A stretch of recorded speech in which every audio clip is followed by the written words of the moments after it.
welcome back, everybody. Or nobody. Or lots of people. So I just got through talking about, I had to take a little break. Just got through talking about not wanting to go to a pub like setting and what I prefer to do instead. How many of you all out there, oh, sorry, didn't have the mic where it was supposed to be. Had to take a little break. Talked about on just a few minutes ago about, not following through the plans on going to this little pub thing for trivia night. And how many of you feel that you would have done the same thing? Be honest. Because I know it's not just me. It can't be just me. It can't be just me who would be like, no. I'm going to go on and do all that kind of good stuff. Because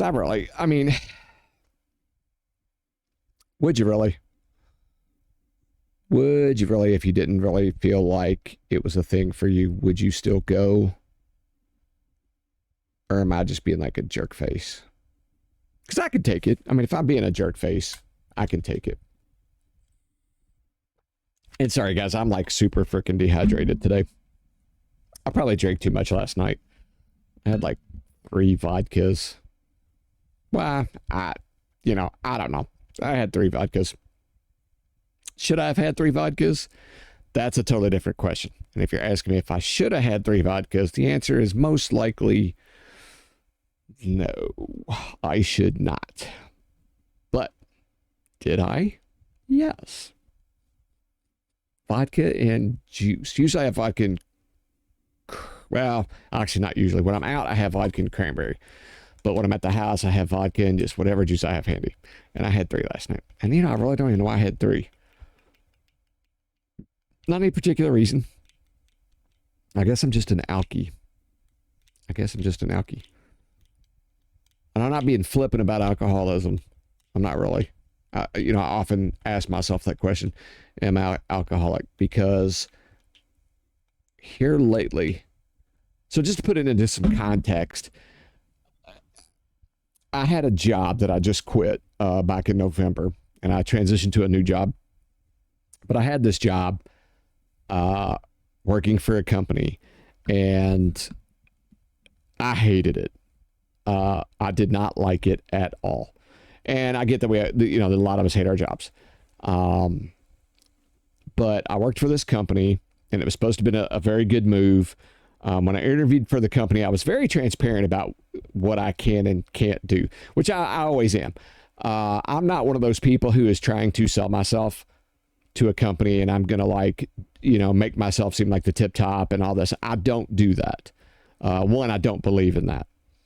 I believe in selling the truth about what you are because honestly, I'm not trying to live up to anything. I'm just not. And I get that a lot of people are because they want to get in there. They want to get that money. They want to get that position. They want to get that title. And I have no fault with that. Okay. I want to be very clear. I have no fault with that. You do you, because a lot of people, they want to get that. They want to move up. They want to move on. They want to make more money. They want to do all sorts of great things. They want to have a very, advanced career and all that. And that's fine. Again, no fault. That's just not me. I'm already at a level where I'm very satisfied at the level that I'm at, very satisfied with what I'm doing. I don't need to make more money. I don't need to have a fancy title. I don't want to manage anymore. That's a thing. So I don't need any more responsibility. I don't need any more of that crap. I don't know if you could tell, but the gray hair here, I've done a lot of that crap. I don't need to do it anymore. There you go. Whiten the beard. See, I don't need to do any of that crap anymore. Again, and I'm not, don't take that as I'm being dismissive of anybody who wants to do that stuff. I'm not. Okay. I'm not dismissive of anybody who wants to do that stuff. I have learned a lot about myself and about life and about work, just about a lot of things in pursuing those things, because I did pursue those things at one time. So again, I want to reiterate, I want to be very clear. I am not dismissive of anybody who wants to do those things. Absolutely not. I just don't want to do those things. So when I go in, and I know I'm beating around the bush, one of the things you're going to have to understand about me is that I'm a storyteller, and I can't help it. You know, I've got like, when I get into telling things, I've got like diarrhea of the mouth. Once it starts coming, it just keeps coming. So if you're on this channel and you're coming to see somebody who's going to chat, when I say chat, I meant it. I'm a talker. So anyway, so back to my point.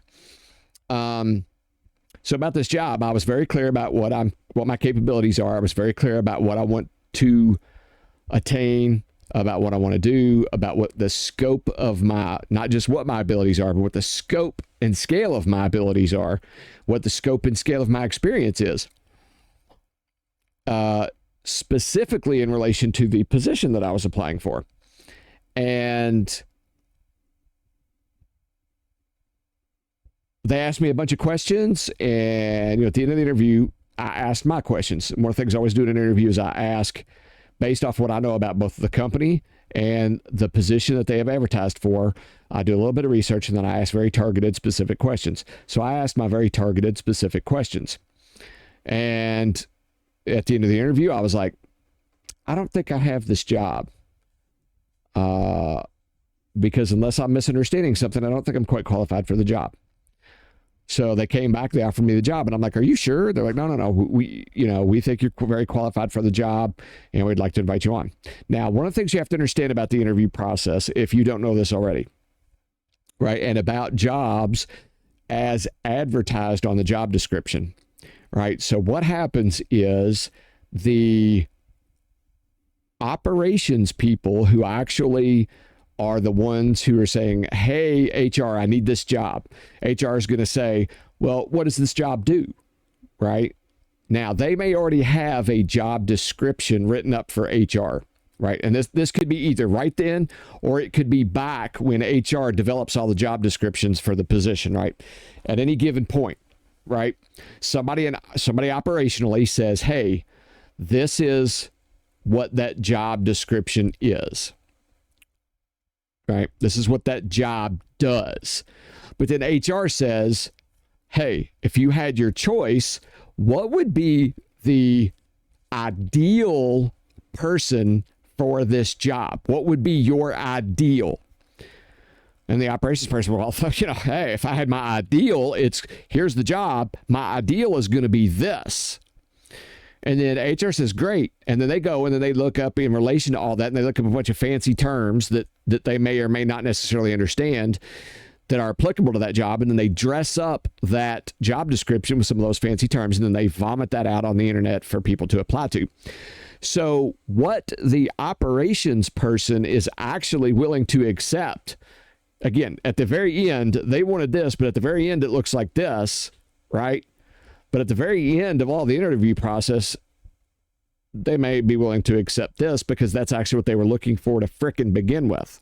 So, right, so understand that. And the reason I say that is because I've been on both ends of the hiring process, right? I've been the one to throw out to HR, hey, we need a job. This is what we need. And had HR then throw out a job description that totally did not match what I needed at all.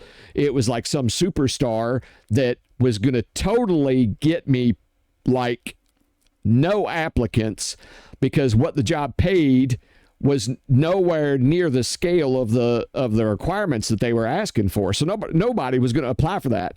You'd have been like asking for somebody with a PhD, right? And we were offering associate level pay as just a general example. So it was not a thing. So I know how this works, right? So anyway, again, storytelling, but back to my point. So I figured, okay, this is one of those situations where this has occurred.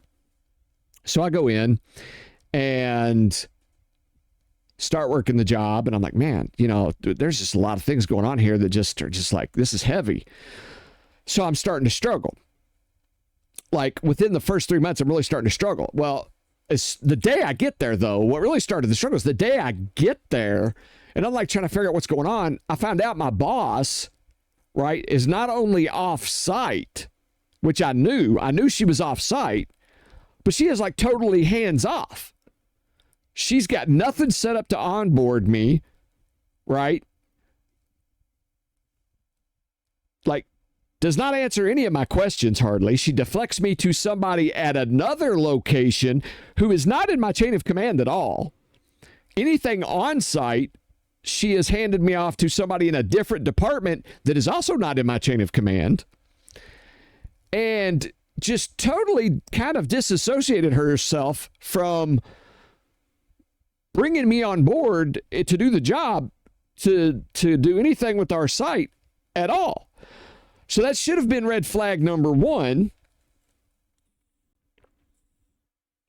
But one of the things I am is I'm very optimistic about a company going into it, and I'm very I understand how business works, and I understand that some companies do stuff in a really screwed up, just a really messed up fashion.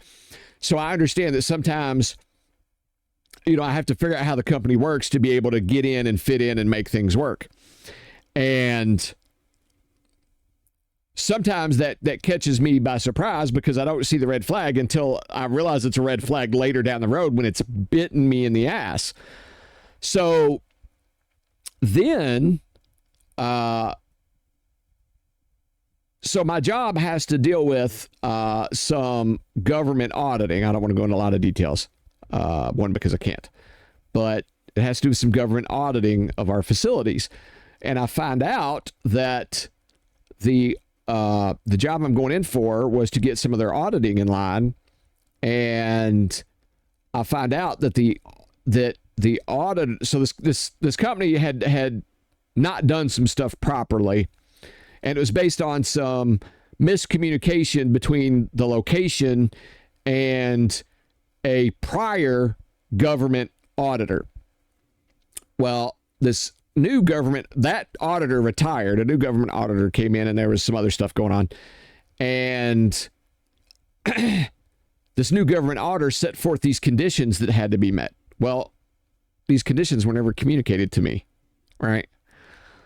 So I'm getting chewed out by this government auditor. I'm like, dude, I have no idea what you're talking about. He's like, well, I told you guys this. I'm like, dude, you didn't tell me jack shit because you've been on medical. I've been here 3 or 4 months, 6 months at that time, and I've never seen you. You've been on medical leave, so I've never seen you. He's like, well, before I went on medical leave, I told this other guy. I was like, okay, got it. That's not me.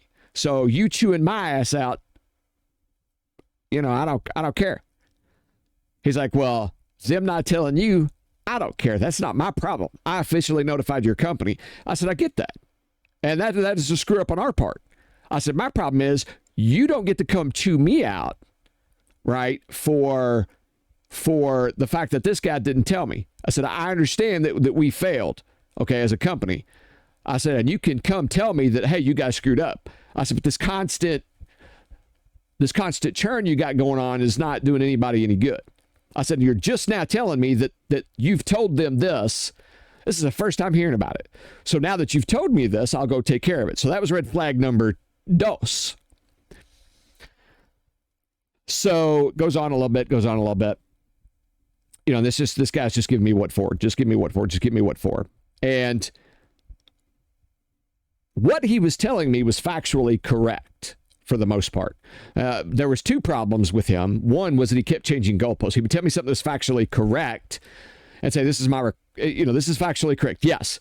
Well, here's my requirement with that. Okay. I would meet the requirement. It's like, no, that's not what I said. The requirement is actually this. No. You said the requirement is this. No. I said, you misheard me. The requirement is actually this. And I couldn't get him to confirm the requirements by email, anything documentation wise that I could get. He would never do that. So that was problem number 1. And then problem number 2 was just the constant churn of stuff, right? So that was problem number 2. And that was just really hard to deal with.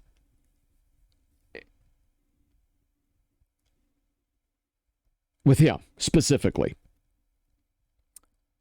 So at this point, 6 months in, I'm literally,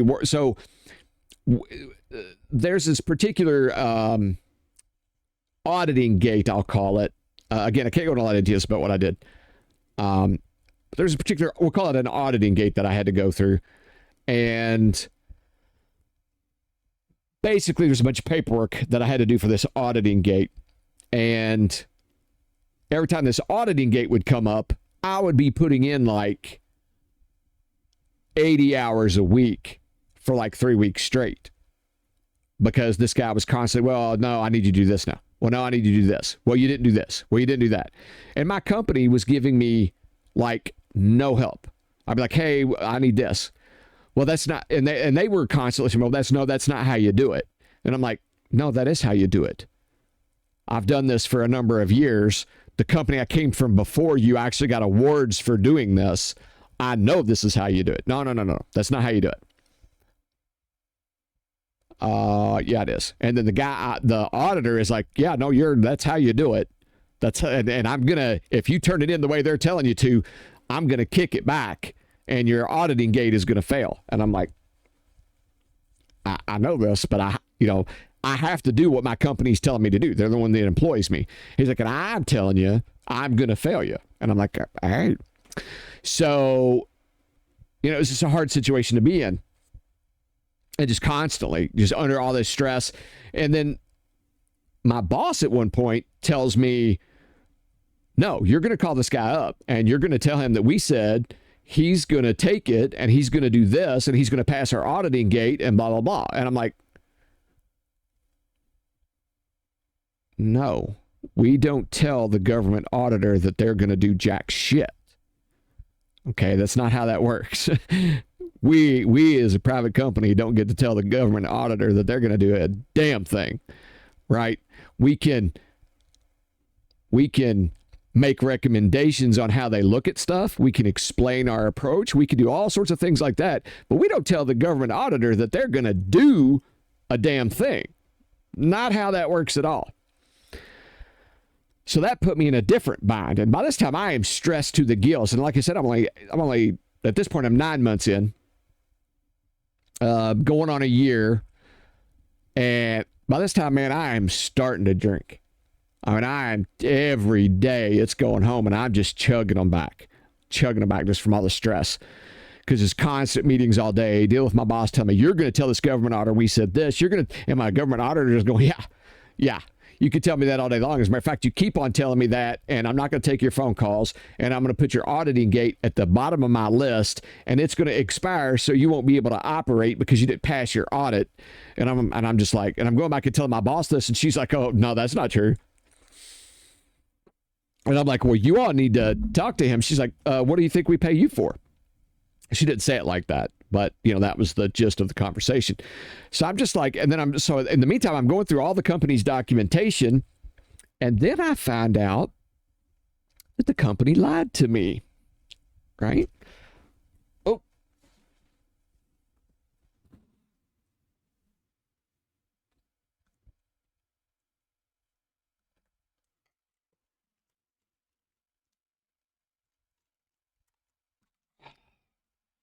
So then I find out that the company lied to me.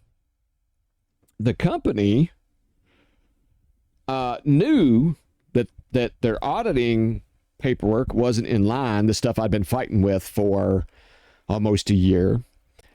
They never told me that they knew.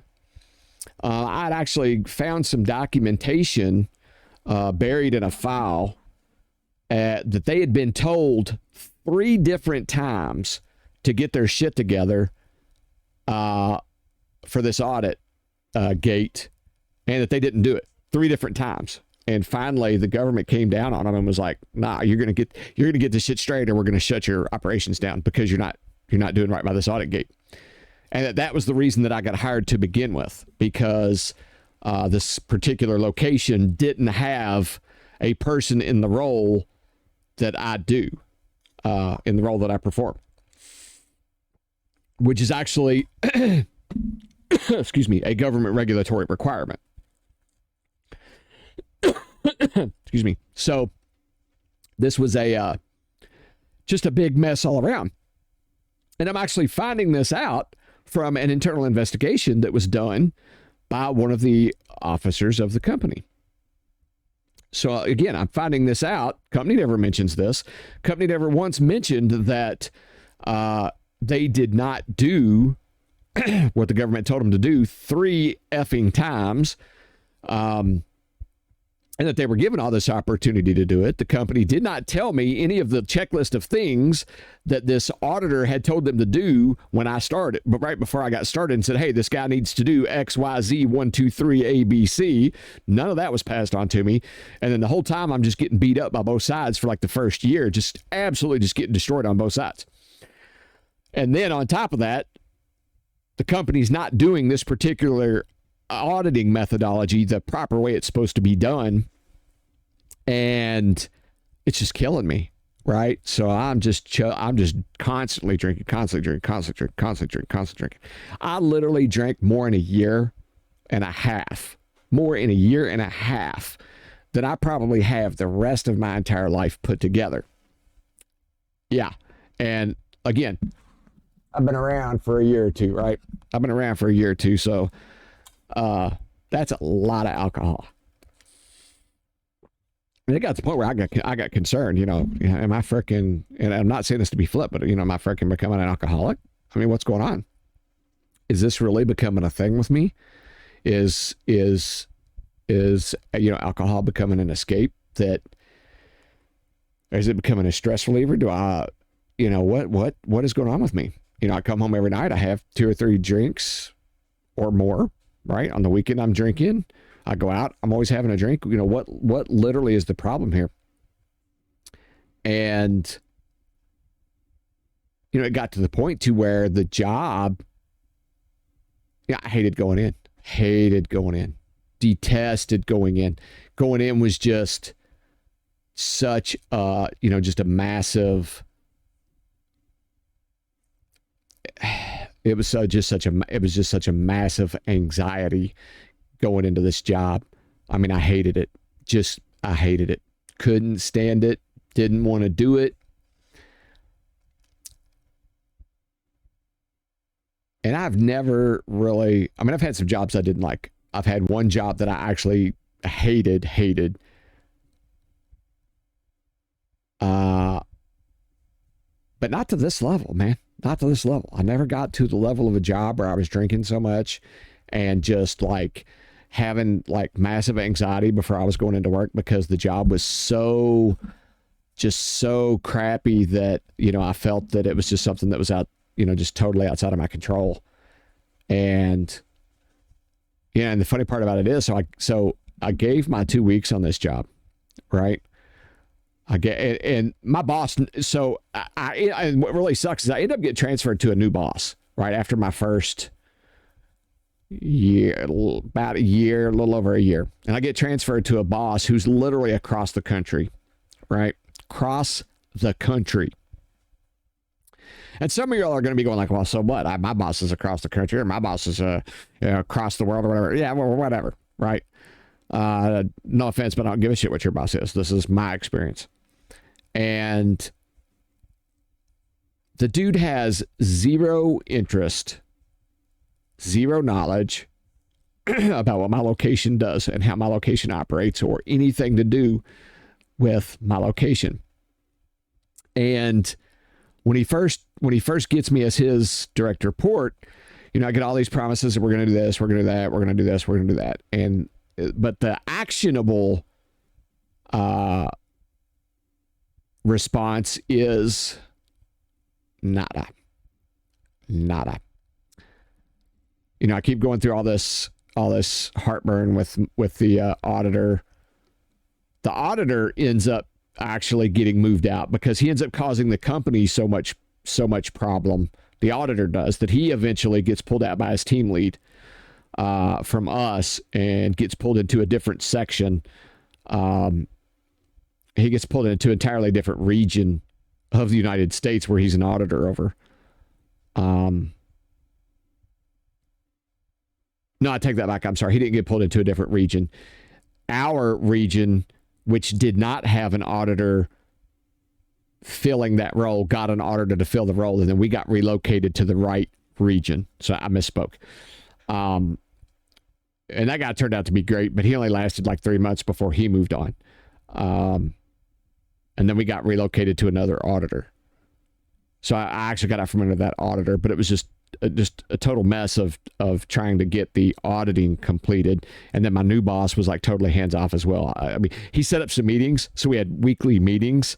But in the weekly meetings, it was all about his location and his people that he was on site with. That had nothing to do with any of the offsite people. So there was really not really any assistance for that. But when I gave my 2 weeks, and this is the most hilarious thing ever. So I gave my 2 weeks, right? Now you think and understand, I'm the only person in my location that does my job. Right? So like I told you, they didn't have anybody that did my job before they hired me, because they hired me because they got in trouble. So when I give my 2 weeks, you would expect that, oh shit, we got in trouble, so we got to get this guy replaced. This is going to be a big issue. You figure as soon as I submit my 2 weeks, I'm going to get phone called. There's going to be emails bombarding me, blah, blah, blah, blah, blah. I got nothing. I put in my 2 weeks and I got no response. This is how hands off they were on my location. I put in my 2 weeks and I got no response. So I waited about 3 hours, I think it was. Now understand, this is after, no, it was 2 hours. It was 2 hours after the time difference. Okay, so understand there's a 3 hour time difference just when this person reported, just simply because the time zone difference. So I waited 2 hours after that. Then I called him up and I was like, hey, did you get my email? Yes, I did. Do you want to talk about it? Yes, I do.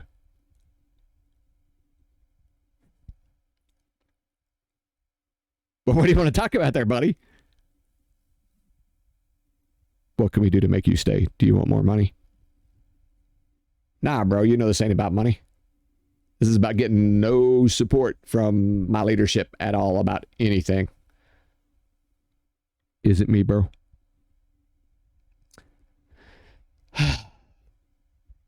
So I took about an hour to explain to him all the failures of the company's leadership that did not support me. And it wasn't just him. It was my old boss. It was his boss. And it was all the way up to the person who led the basically auditing division that I was a part of. And oh, that sucks. I kind of understand what you mean. And I was like, well, I kind of expected a bit more response than that, but okay, whatever. So it's not money. No, it's not money. No, it's not money. My money's fine. I mean, we could always make more money, but no, money's fine. I'm not even getting a raise where I'm going to, right? It's not about the money. It's about support. I've got no support here at all. Okay. And that was it. That was literally the extent of the conversation. So, got off the phone with the guy, and I did have one person in the company who was not in my chain of command who was amazing. This lady was amazing. And about 6 months prior to this, I had finally given up on anybody supporting me. And I had called her up, and I don't know if you guys out there know what a dotted line is versus a solid line when it comes to chain of command. A solid line is somebody that you directly report to, right? They have direct control over you. And then a dotted line is what's called a functional chain of command. So that's somebody who you don't directly report to. They're not a direct supervisor or whatever, but you functionally report to them based off your function. They don't supervise you or anything like that. They don't have any say over your pay or anything like that. But if you do a function that reports to something that like they compile reports or something, they're in a management level, but you compile reports or whatever that's based on your function or something, right? Finance, whatever, and you have to report to them for information or whatever, right? That's called a dotted line. So anyway, some people just call it a functional report, whatever,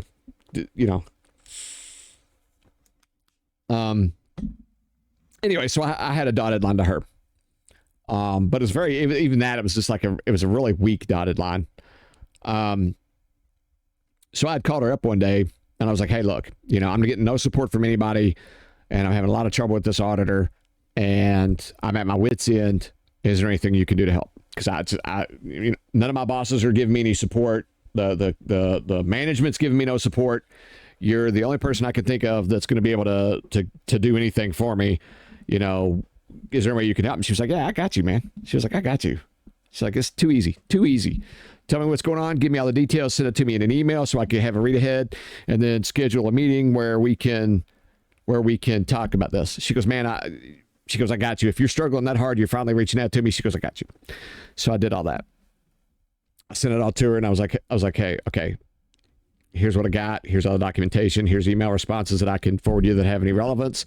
And then set up a meeting. So we set up a meeting and then she's like, all right, read it all. Now talk to me. Tell me what's going on. So I told her and she said, all right, here's a plan. So she laid out a plan for me. And after that, she supported me every time I needed it. She was just amazing, but not my boss. So she couldn't make, she could suggest courses of action and she could mediate a little bit, but she couldn't make any effective change. She couldn't make any real change that would do anything that was meaningful as far as permanent change or something like that. Right. It was just time of need assistance, which was still significant in some ways. Don't mistake what I'm saying, but it wasn't going to be something that she couldn't implement, something that would be, a permanent change that would fix problems, that would fix issues. Right. She wasn't in that kind of position. So I called her after I got no response from the supervisor, no real response from the supervisor after having submitted my 2 weeks. And I said, hey, look, I want to break it to you. I said, one, because I respect everything you've done for me. I said, I'm going to tell you, I just submitted my 2 weeks. And she was like, shit, no, tell me that's not true. I said, yeah. She goes, well, I don't blame you. She goes, I'm going to be honest with you. She goes, I'm going to cut right to the, she goes, I don't blame you. She goes, the company's left you hanging out to dry and giving you nothing. She goes, I don't blame you at all. She goes, I hate for you to go though. So, but I don't have to tell you. I said, well, this is not, I said, I appreciate that. And I love you dearly for everything you've done for me. I said, but I said, the reason I'm actually calling you is because it took 2 hours for this to percolate. And I said, and he never called me. I called him. And this was the response. And she was like, are you kidding me? I'm like, no, not kidding you. That was the response. And she's like, okay, well, blah, blah, blah, blah, blah. It's got to go up and let's see what kind of thing. I said, okay. A week later, I still have not heard anything. A week later. Now, anybody who's ever been in any kind of management or supervisory position or any kind of professional position knows that when you leave any of those kinds of jobs, right, you have to have a transition plan, especially if you're a single point of failure in the installation, in the location, right, in your company. If you're a single point of failure, there has to be a transition plan. Who's going to take over for you temporarily, right? What projects are you involved in? What information does the person who's going to fill in for you temporarily need to know, right? What's your short-term projects? What's your long-term projects? What's your midterm projects? What's the priorities? What's the criticality, right? What are your POCs? Right? What's all that valid information? What's the timelines? Right? And then what needs to be turned over? Where's the document repositories? What all needs to be turned over for the person who's going to be taking over the job? Whoever gets hired to fill your job. That doesn't happen in just a week. All right? That needs to take your full 2 weeks. And usually that's too short of a time. Nobody's reached out to me for this at all. Nobody said, hey, let's get together and talk about this, which, of course, I'm developing on my own. I'm doing all this stuff anyway. I'm lining up people locally and I'm like, hey, this is what I got. Here, go on and handle this. Here, go on and handle this. Hey, I'm going to leave this with you. Here's a repository for all the documents. But my boss isn't asking for any of this. He's not reaching out to say, hey, have you lined up? So, and the reason you do that is because in a lot of cases, you know, you're while you would expect an employee to be professional and kind of, you know, if they're leaving on good terms, you know, they've given their 2 weeks was, hey, I'm moving on, yada, yada, yada. You know, you want that person to be professional and do that. But in most cases, that person is leaving for a reason, right? And it's not, you know, at least 50% of the time, it's not great, right? They're leaving because something about there is not satisfactory to them, right? So the boss wants to make sure that, you know, while you should be professional and they want to trust you, they have to do their due diligence to make sure that you're doing the professional thing, right?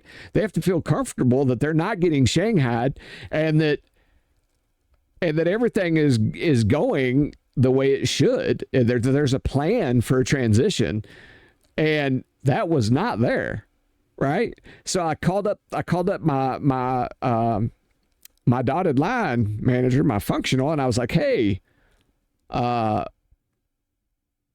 we'll call her Barbara. That's not her name, but we'll call her Barbara. And I said, hey, Barbara, I still haven't heard from the boss. She's like, what? It's been a week. I said, yeah, haven't heard anything. No transition plan. No who's going to fill in. No nothing. Not a thing. She's like, you're kidding me. I'm like, no, nothing.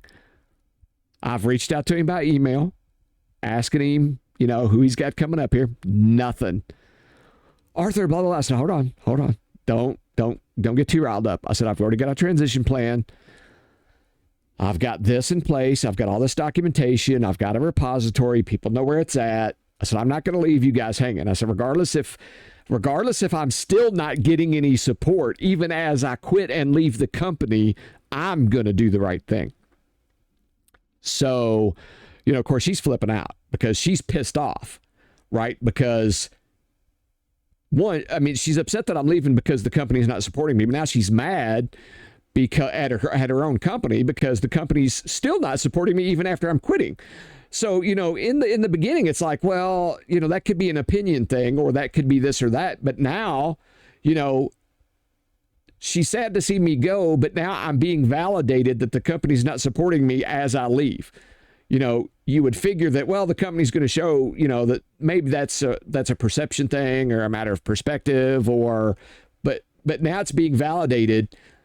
The company's not even trying to change my opinion of them as I leave. They're still not supporting me as I leave, and I'm still doing all this work, right? I'm still doing all this work, and the company's basically going, fuck you. We don't care. You're doing all this work. Great. And they're not even helping me save themselves, just like they hadn't for this year. By now, it's 2 years. By now, it's 2 years, and they're still not doing this. So she's pissed. She is pissed. And I've never seen this, I've never seen Barbara mad before. Never seen Barbara mad before. And she's like, nah, we're not doing this. She's like, I'm sending out an email right now.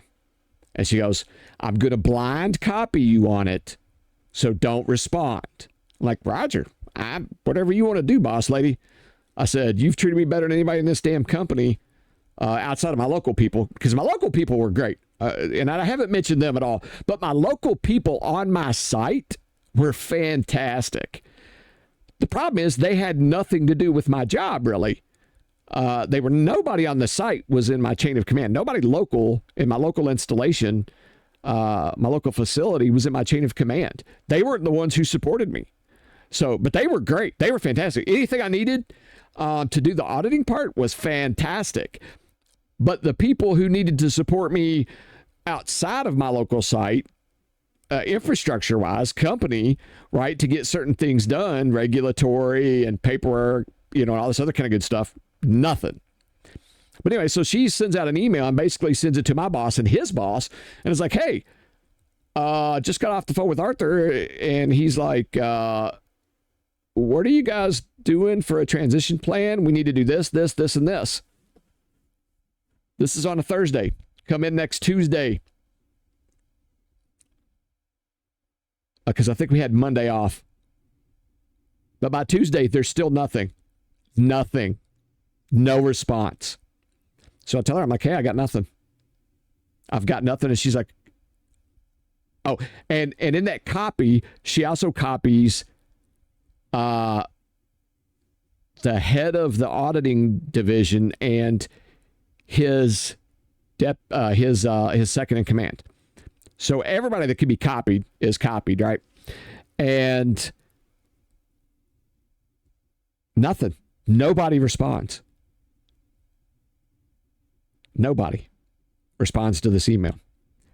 I then get forwarded on that Tuesday an email from the second in command to Barbara, and it says, hey, so-and-so owes you this. Reach out.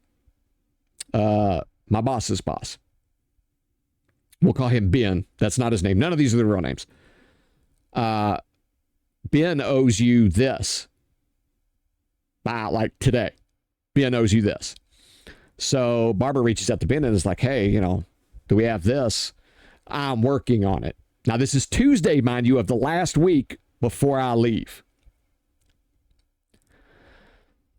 So I set up a meeting under Barbara's recommendation. I set up a meeting with my boss and the local guys who are going to basically handle some of my stuff. Some that's local, some of the local stuff that I have to do, but in the interim, since my boss hasn't, set up anybody to come from another location to fill in or set up anybody, I've done it all. So I set up a meeting for us to figure out what we're going to do. My boss does not attend the meeting, does not attend. So I'm like, all right. So I send out notes. This is what's happening. This is what's going on. Yada, yada, yada. Copy everybody I can copy, and my boss did not attend, so don't know what to tell you. Friday, my last day, as I'm leaving, noon. Call up Barbara. Hey, Barbara, how you doing? Hey, I'm doing fantastic. How are you? I said, hey, I'm great. She goes, so who did they get to fill in for you? I'm like, I have no idea. What? I have no idea. There's nobody here. Nobody been sent here. There's been no phone calls to me. I've not heard from my boss or his boss. Not heard from my boss or Ben. Nobody's been sent here. I have no idea who's filling in. I have no idea who I'm turning anything over to. Nobody has sent me any out processing paperwork. Nobody has done anything at all. So I'm getting ready to send out this email. And I basically tell her that I'm sending out an email that today is my last day. Nobody has sent me anybody as a replacement. I'm turning over my computer, my ID, my passwords. Not my passwords. Actually, technically, because I had certain passwords to certain systems that didn't get changed when I left because the new person had to have them when they came in so then they could change the password to something else, which is a weird system, but they were air-gapped standalone systems.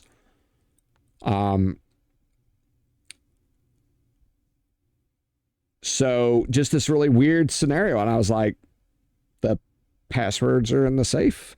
The security guy has a combination to the safe. And you all have a great one. And that was it. That was it. That's how bad this company was to work for. Even, you give it 2 weeks to a company that you tell them, HR called. I forgot to tell you this. So on my last day on the Friday, HR calls and was like, we want to do an exit interview. I'm like, oh, please do. Why are you quitting? Lack of support from management. Are you leaving for more money? I just said I'm leaving for lack of support from management. Did we try to offer you more money? This has nothing to do with money. Please don't ask me again. I don't care about more money. This has to do with lack of support from my management. Let me give you specific examples. Are you ready to write this down, or is the phone call being recorded? I can write this down if you want me to. So I'm just like, I told her, I said, I get that most people quit or they want to stay for more money or whatever. I said, I don't care about that. I've told my boss this, and I've already told you this. It's not about money. I don't care about money. Lack of support. I said, as a further example, today is my last day, and I explained to her the whole situation. And I said, so, I know the company will not ever want to hire me back after this.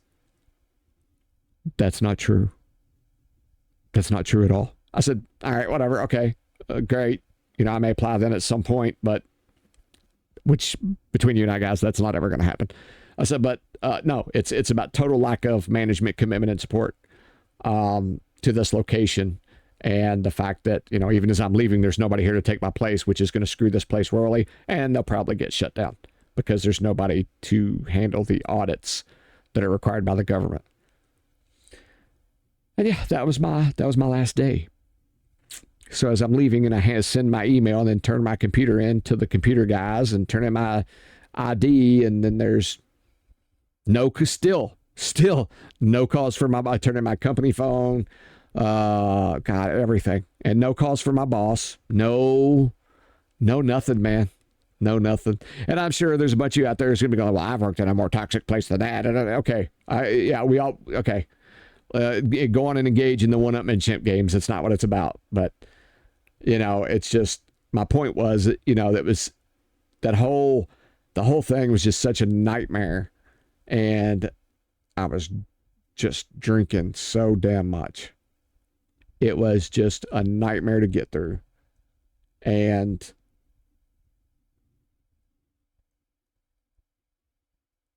probably the worst, a year of it in there, not the whole 2 years, but a year of it in there. Because honestly, after like the first 4 months weren't a nightmare. They were just difficult. Then like for a year there, it was a nightmare. And then after that, I just was like, fuck it. I was like, fuck it.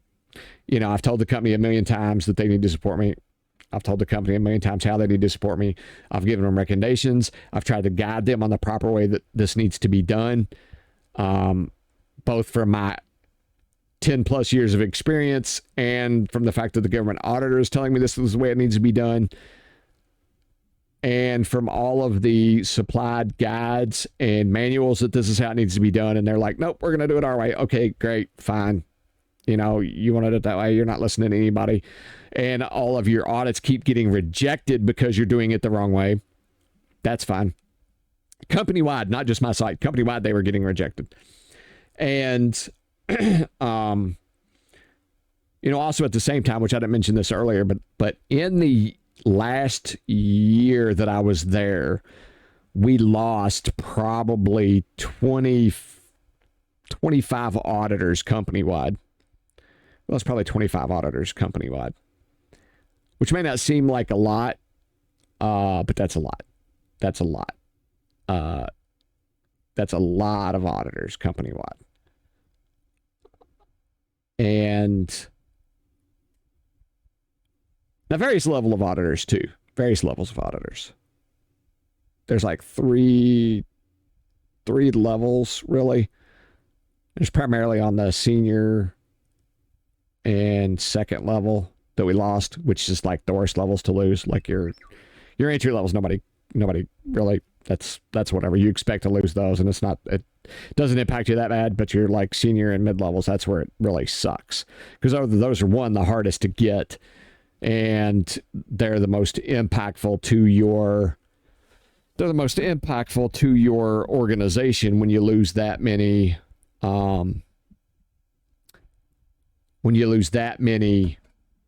auditors. It's super hard to get anything done when you lose that many.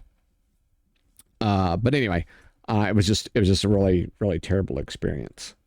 It just was. It just sucked. It just sucked.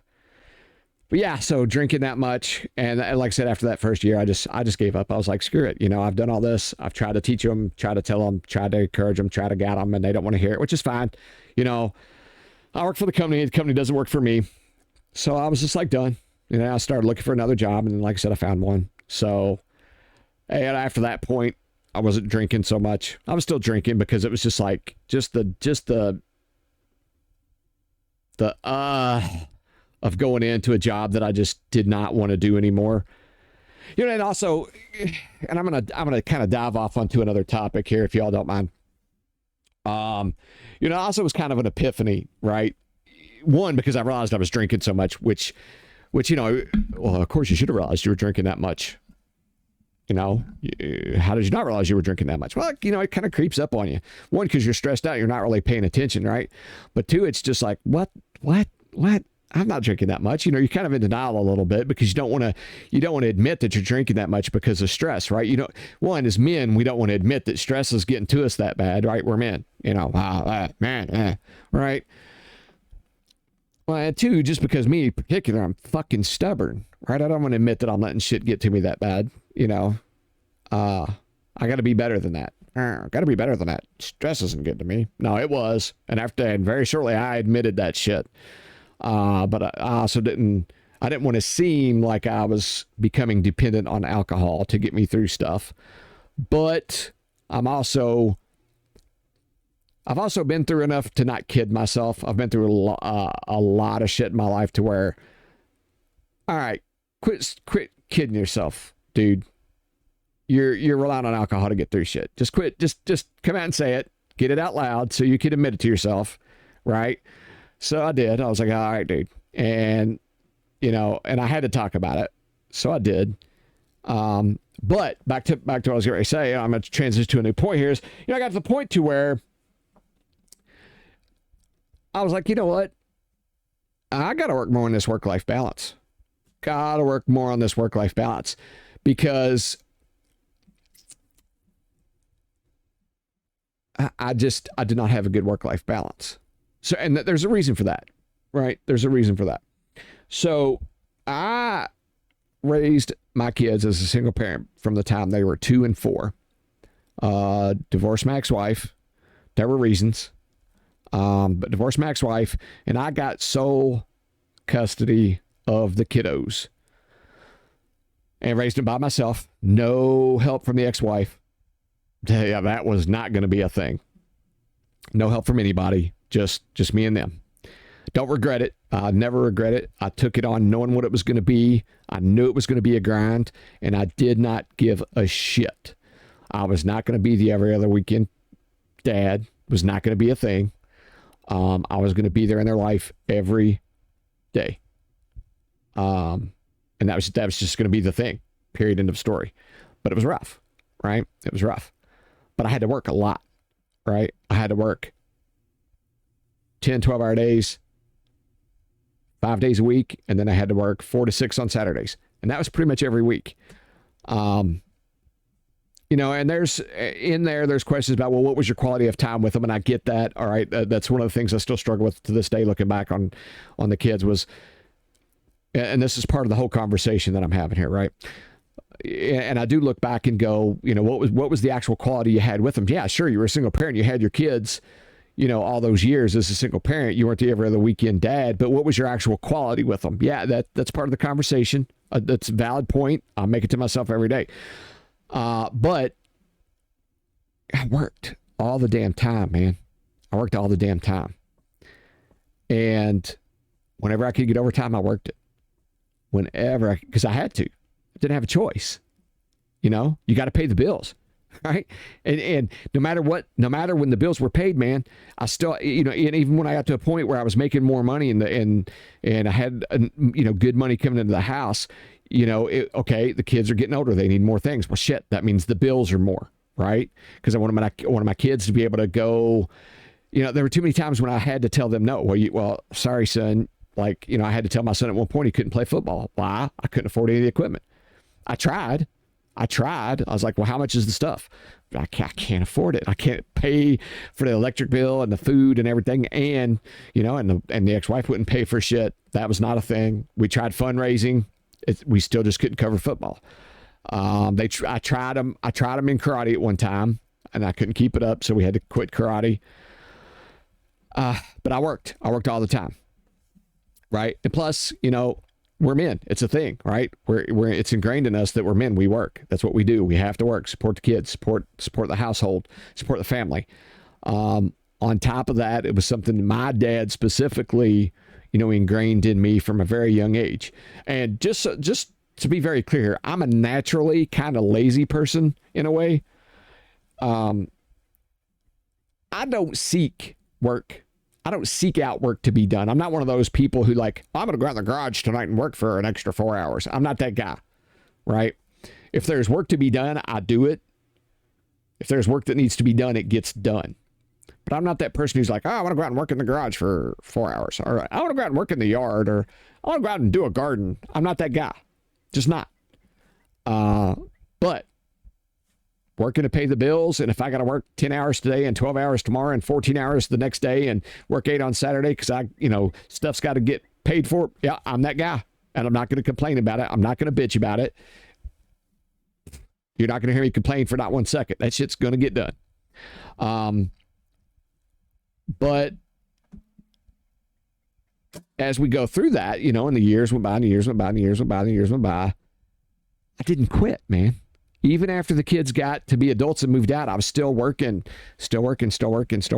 Now, I did eventually get a job, right? I did eventually get a job doing this stuff where I'm talking about doing auditing and shit like that. But that was pretty much it, 8-hour a day, 40-hour work week job. Occasionally, like I talked about earlier, when I had to come up on auditing deadlines, I'd work some stupid hours and stuff like that. And in that particular job, I was doing that a lot. And, that really got me to thinking about work-life balance, which is what I mentioned earlier. And I really came to a conscious decision, man, that I was living to work. And it wasn't just the hours, though.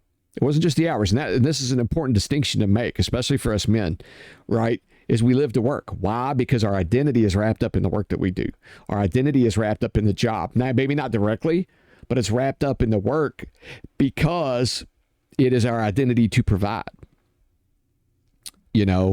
And I feel like we got to get away from that. We've got to get away from the identity to provide. We can provide, right? We can provide, but that does not have to be our identity, right? Just like a lot of women nowadays say they are mothers, but being a mother is not their entire identity, which I agree with. I totally agree with that.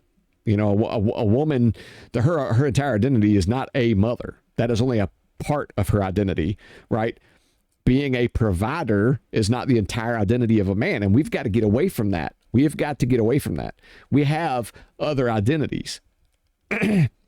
And, there are guys who get away from that. There are guys who understand that that's not all of them. But, man, there are a lot of guys out there, and I mean a lot of guys, and it is a disproportionate number of guys who that is, and we don't even know we're doing it. We do not even know we are doing it, which is so screwed up. We do not even know that we're doing it. We have no idea. We have no idea. We're just going to work and we're working those hours, and when more hours come up, and we get to a point, and like if work's going sideways, we're going sideways. Or if we lose our job, we're destroyed. Or if we think something's going to impact our job, we may not be frightened, and we are, but we may not think we're frightened. We're angry, but that anger is coming from fear that we're not going to be able to provide. Right? So that impacts that identity. And this job where I was drinking so much, I was just like, you know what? Nah, bro, we're not doing this anymore. We're not doing this anymore. You are going to have a better balance in your mind about what your identity is. Your identity is not your work anymore. You're not living to work. You are not living to work anymore. And I used to take pride in being able to know myself very well. And here in the last couple of years, I've really gotten to understand that, I think I was kind of fooling myself a little bit because I didn't know that about myself. To a point I did, obviously, because I knew I was working all these hours to raise my kids and do all that kind of good stuff.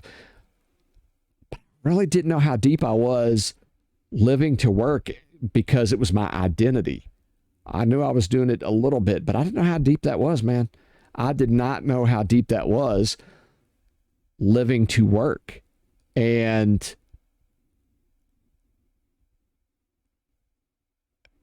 I'm not saying that job specifically in the drinking is really what kind of keyed it off and made me go, oh, wow, epiphany.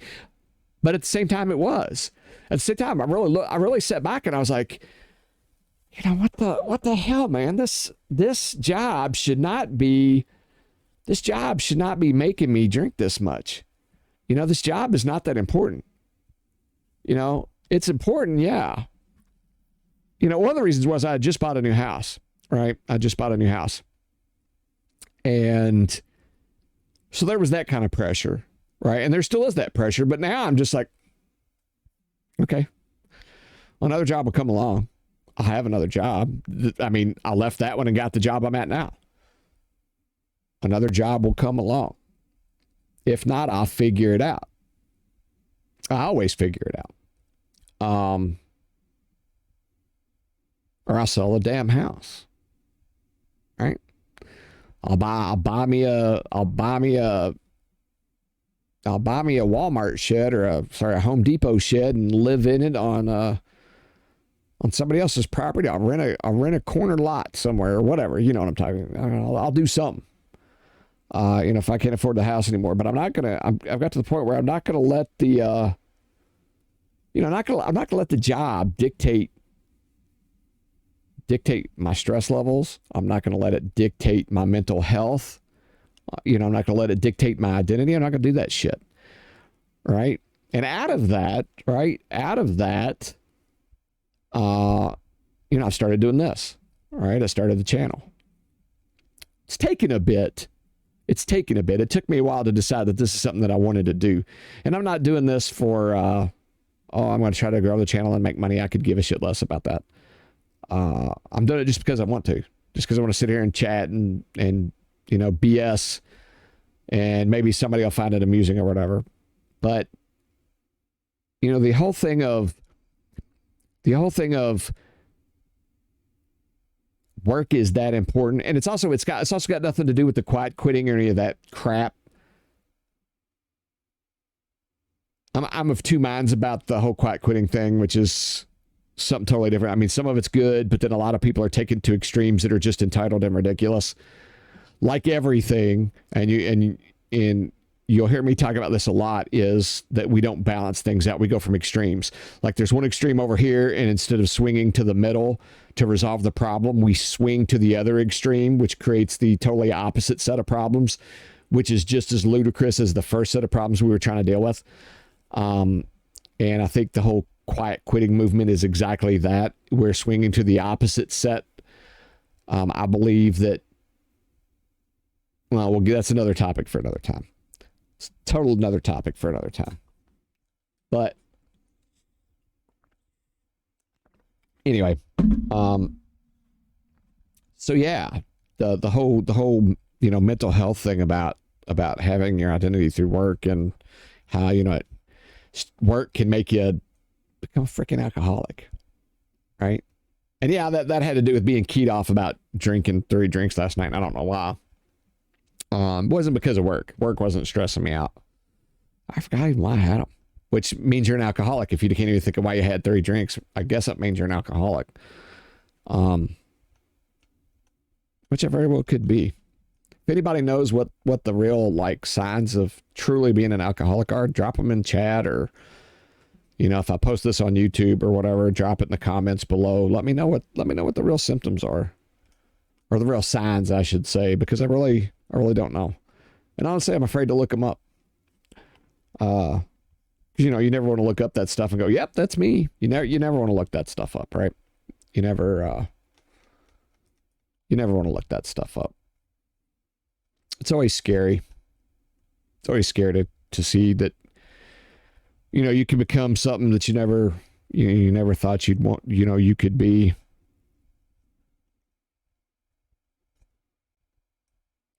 But then again, I never thought I'd live to be this old either. So, you know, what do you actually think you can be versus what you don't think you can be? But anyway, guys, I'm going to wrap it up for tonight. It's been a nice session, just talking about a really crappy job. And I will catch you guys tomorrow. Thanks for checking out Chat Operan. You guys have a great night.